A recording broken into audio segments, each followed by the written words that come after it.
Muy buenas tardes con todos. Es un gusto dirigirme a todos ustedes, queridos profesionales de la salud. En esta oportunidad voy a brindar una pequeña presentación correspondiente a las afecciones cardiovasculares post-COVID. Mi nombre es Janet Fiorella Navarro Vázquez, soy médico cirujano, residente de cardiología del Hospital Nacional 2 de Mayo.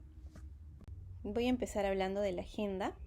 Voy a dar una breve introducción, la estadística, los mecanismos fisiopatológicos, las complicaciones cardiovasculares, el impacto de la pandemia en el infarto de miocardio con elevación del ST, acceso a la terapia de reperfusión en el Perú y, para terminar, unas conclusiones. En cuanto a la introducción, vemos que la pandemia por la enfermedad del nuevo coronavirus 2019 ha tenido un impacto sin precedentes a nivel mundial. Solo en los Estados Unidos se notificaron alrededor de 78 millones de casos, con más de 948.000 muertes. Durante la hospitalización se notificaron también anomalías electrocardiográficas en los pacientes, con elevación de los biomarcadores cardíacos como las troponinas o CPKMB.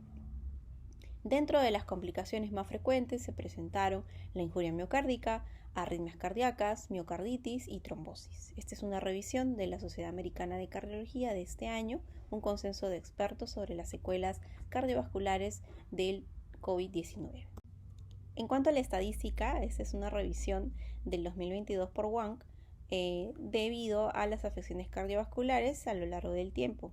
Entonces, esta es una curva de Kaplan-Meier de probabilidad de supervivencia debido a las complicaciones cardiovasculares. Dado que muchos resultados no cumplieron con la suposición de proporcionalidad para los cocientes de riesgos instantáneos, se dividió en un periodo de tiempo con un intervalo de 90 días, aproximadamente 360 días, casi un año.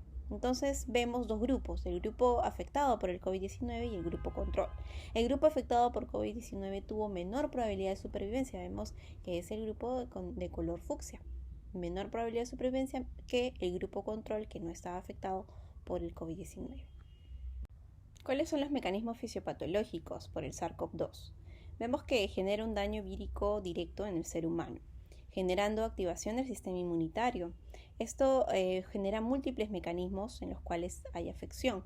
Para empezar, vemos que hay una disregulación inmunitaria, generando un proceso inflamatorio que se perpetúa y se hace de manera crónica por la persistencia del virus. Este virus también hace que se activen ciertos virus que están latentes en el cuerpo, generando una disfunción endotelial. Esta disfunción endotelial daña múltiples órganos porque el endotelio está presente en todo el sistema cardiovascular.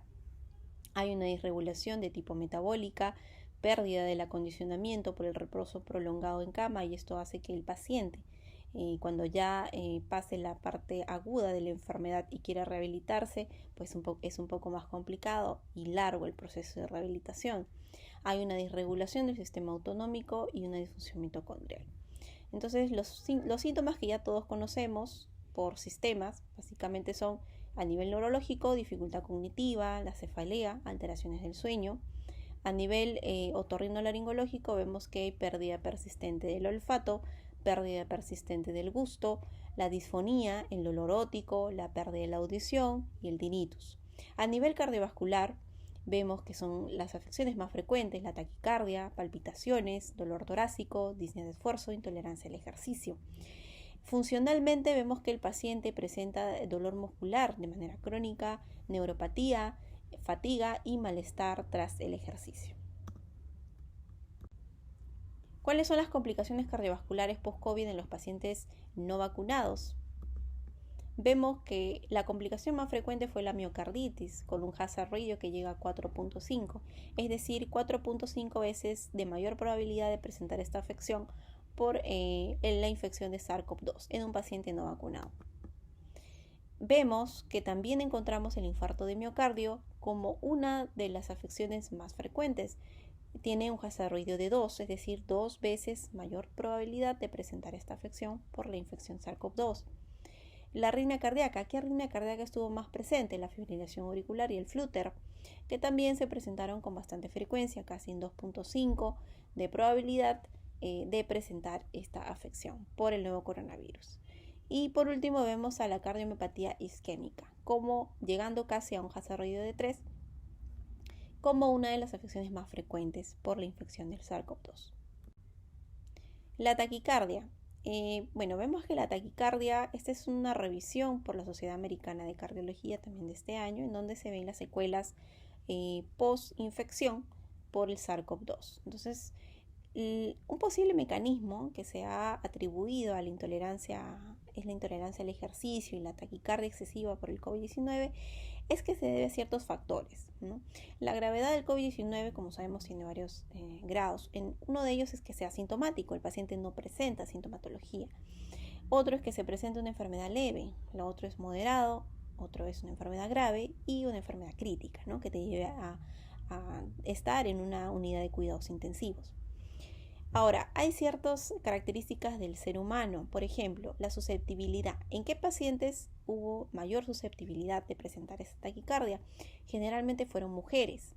La edad de 30 a 45 años, la respuesta inmunitaria que tiene mucho que ver, pacientes inmunodeprimidos, la respuesta del sistema autonómico, la genética, algunas características genéticas, el estado de salud subyacente y alguna variante en cuanto al genoma. Otros factores es, por ejemplo, la recuperación a una infección aguda, el estado de cuarentena y los antecedentes de la vacunación. Entonces, los síntomas iniciales, por ejemplo, que vemos en la fatiga, disminución de la capacidad del ejercicio, la taquicardia excesiva y la intolerancia ortostática. Esto genera una disminución de la actividad en reposo, en el paciente en reposo en cama, generando una pérdida del acondicionamiento cardiovascular. Esta pérdida del acondicionamiento cardiovascular va a generar una disminución del volumen stroke o el volumen sanguíneo, generando atrofia cardíaca. Esta atrofia cardíaca disminuye el volumen sistólico eyectado y por tanto se genera una taquicardia compensatoria. Ahora, esto genera a su vez un empeoramiento de los síntomas debido a que el paciente está limitado en su capacidad para hacer ejercicio, tiene malestar después del ejercicio, reducción de la calidad de vida, incapacidad de trabajar y a su vez se convierte en un círculo vicioso, ¿no? Como lo vemos aquí.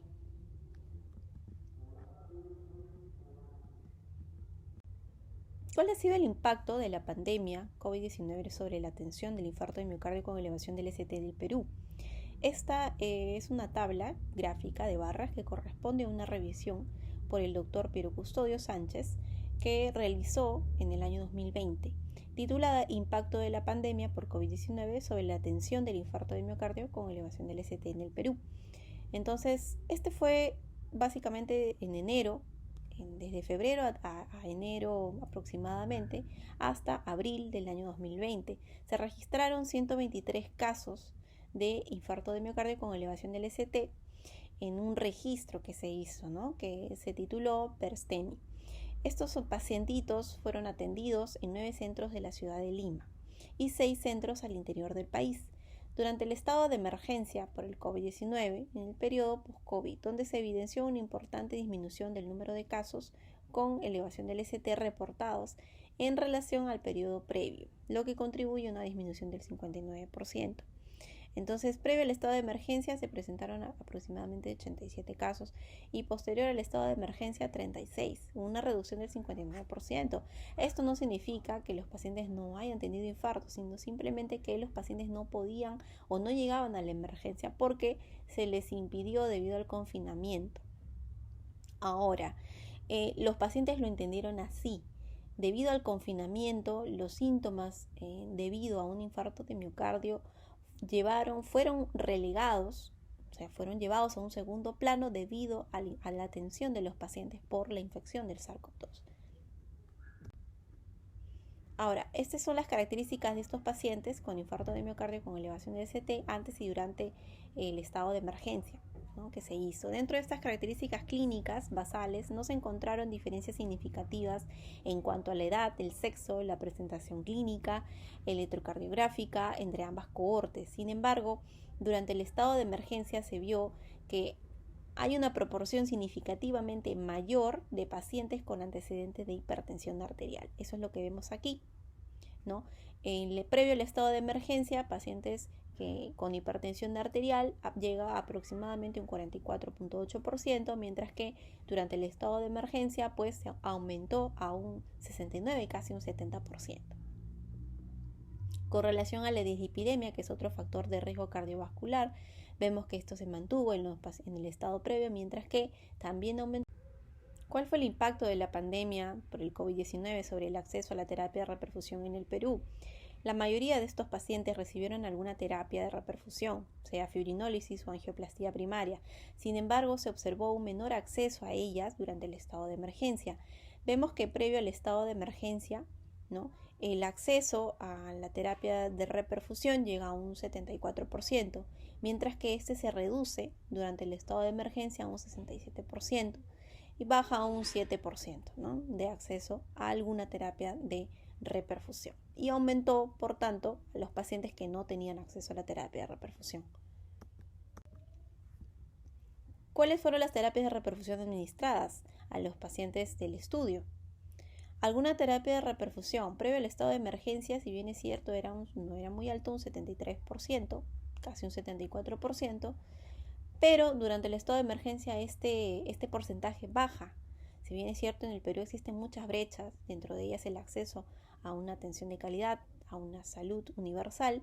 Sin embargo, vemos que durante la emergencia esta brecha aumenta y la cantidad de los pacientes que acceden a alguna terapia de reperfusión baja a un 66%. Con relación a una angioplastía primaria, si bien es cierto, en el estado de emergencia, previo al estado de emergencia era baja, 40%, 41%, mientras que durante el estado de emergencia baja aún más, a un 30%. Fibrinólisis. Entonces, ¿qué es lo que se observó aquí? Hubo una mayor proporción de fibrinólisis con relación a la angioplastía primaria. ¿Qué quiere decir? Que los pacientes que iban a la emergencia y eran catalogados con un infarto agudo de miocardio con elevación del ST, la terapia de reperfusión de elección fue la fibrinólisis, ¿no?, porque esta aumenta a un 36%, mientras que baja la posibilidad de tener una angioplastía primaria. No hubo disponibilidad durante el estado de emergencia de una ICP. No hubo la disponibilidad debido a que se cerraron las puertas por priorizar la atención a los pacientes que tenían la infección por SARS-CoV-2, ¿no?, y esto llega a un 0%. La presentación tardía, es decir, más de 24 horas, fue el motivo más frecuente de falta de administración de alguna terapia de reperfusión durante la pandemia. Esta brecha aumenta durante el estado de emergencia. Ahora, hay una revisión también interesante por la Sociedad Americana de Cardiología con relación a la miocarditis post-vacunación.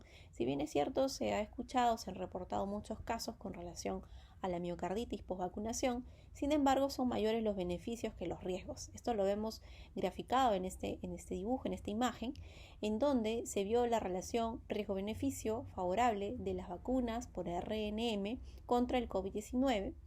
En las personas de máximo riesgo de miocarditis post-vacunación. Esto fue estudiado alrededor de 1 millón de personas, fueron varones de 12 a 29 años de edad, a los que se le administró una segunda dosis de ARNM para el COVID-19. Estimaciones en la semana 22 de mayo del 2021. Entonces vemos que, si bien es cierto, hubieron de 39 a 47 más casos de miocarditis, y esto conlleva un riesgo, pero fueron mayores los beneficios. 560 hospitalizaciones menos, hubo menos cantidad de hospitalización para estos pacientes, menos ingresos a la UCI, 138 ingresos menos a la UCI, 6 muertes menos, por lo cual se demuestra que la vacunación es sumamente importante. Para finalizar, algunas conclusiones. Vemos que la nueva pandemia de la enfermedad por coronavirus en 2019, el COVID-19, ha tenido un impacto sin precedentes en todo el mundo, en todo el Perú. Entre los pacientes hospitalizados por el COVID-19 se informaron diferentes anomalías en cuanto a las pruebas cardíacas, como por ejemplo alteraciones electrocardiográficas, biomarcadores cardíacos elevados y una amplia gama de complicaciones cardiovasculares, dentro de ellas la lesión miocárdica, trombosis y la arritmia cardíaca. Para algunos pacientes infectados por SARS-CoV-2, los síntomas cardíacos dentro de los más frecuentes fue dolor torácico, dificultad para respirar, fatiga, palpitaciones persistentes en algunos casos. En algunos casos persistían durante días, semanas y meses después de la enfermedad inicial. Muchas gracias.